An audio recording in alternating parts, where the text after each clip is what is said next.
What's for dinner?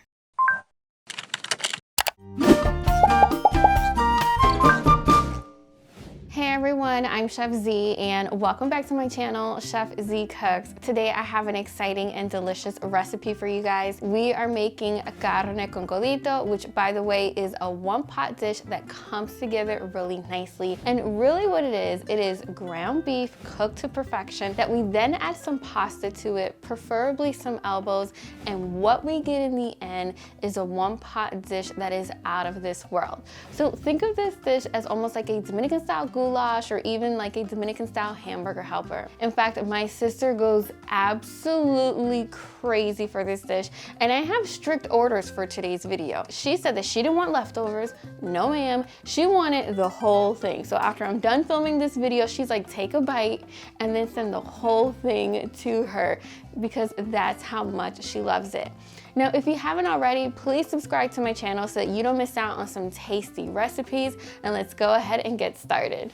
Making carne con codito is actually really easy, and I love using some grass-fed ground beef that's also hormone-free, simply because it's a little bit better for you. Now, I also love adding some fresh ingredients like these onions and these peppers because it gives the dish awesome flavor.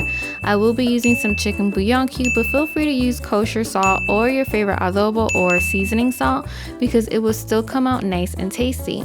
We're now going to kick things off by seasoning our grass-fed ground beef with some onions and some peppers. And by the way, you can use a variety of different onions and peppers. We're also going to be adding some fresh garlic because you guys know I love me some garlic.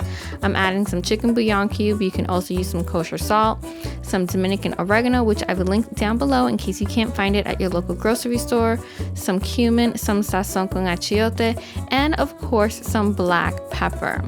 We're now going to mix everything until it's well combined, and it's totally up to you if you want to let the meat marinate.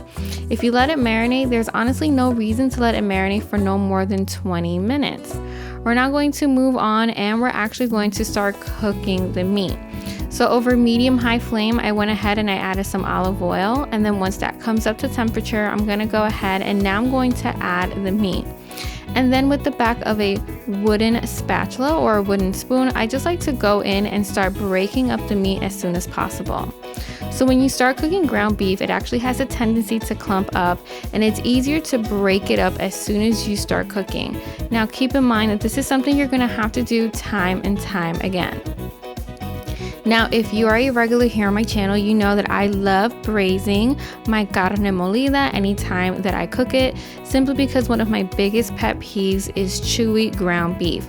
So braising it actually allows you to get some ground beef that's nice and velvety. So once the water has dried up, we're now going to add some tomato paste, and I'm going to work it in all together. Now keep in mind that you can use tomato paste or tomato sauce or a little bit of both, as I'm doing today. Now, one thing about this dish is that I like to make it super nice and saucy because, as you'll see later on, the pasta will be absorbing the sauce. So once you've mixed in the tomato paste and the tomato sauce, feel free to reduce the flame and just let it simmer away and cover it just so that it doesn't make a mess. Now off to the side, I'm now going to start boiling the pasta. So I have a couple of cups of water, and I'm very generous with the salt because this will also season the pasta. I'm using some elbow pasta, and I cooked it about halfway through, just shy of al dente, because remember, it will finish cooking once I add it with the meat. Once the pasta is done, I drained it, and now I'm going to add it to the meat. And then very carefully, I'm actually going to go in and I'm going to fold it in until it is completely well combined and covered in sauce and meat. And at the very end, I just like to go in and garnish it with some cilantro for some added freshness. So there you guys have it. That's my recipe for some carne con codito. Be sure to visit my website for the full recipe. And until next week, I'm Chef Z y buen provecho. So as you guys saw, this dish came together absolutely perfectly. Now, one of the things that I love about this dish is actually making it a little bit extra saucy, because you can never go wrong. This is a dish that you can also make ahead of time. So for example, if you want to make the ground beef ahead of time, go ahead and do so. And then right before you serve it, go ahead and toss the pasta into it. Now, if you're not crazy about elbow pasta, feel free to use any other pasta.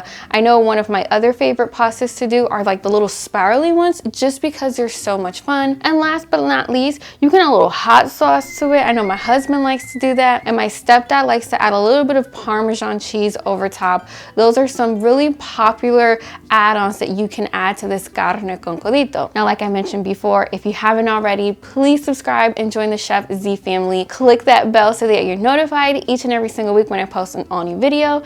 And until next time, I'm Chef Z y buen provecho. It's time for me to eat now. I did that as I eat with my mouth full. Oh my goodness, so good. There's not gonna be any left for my sister.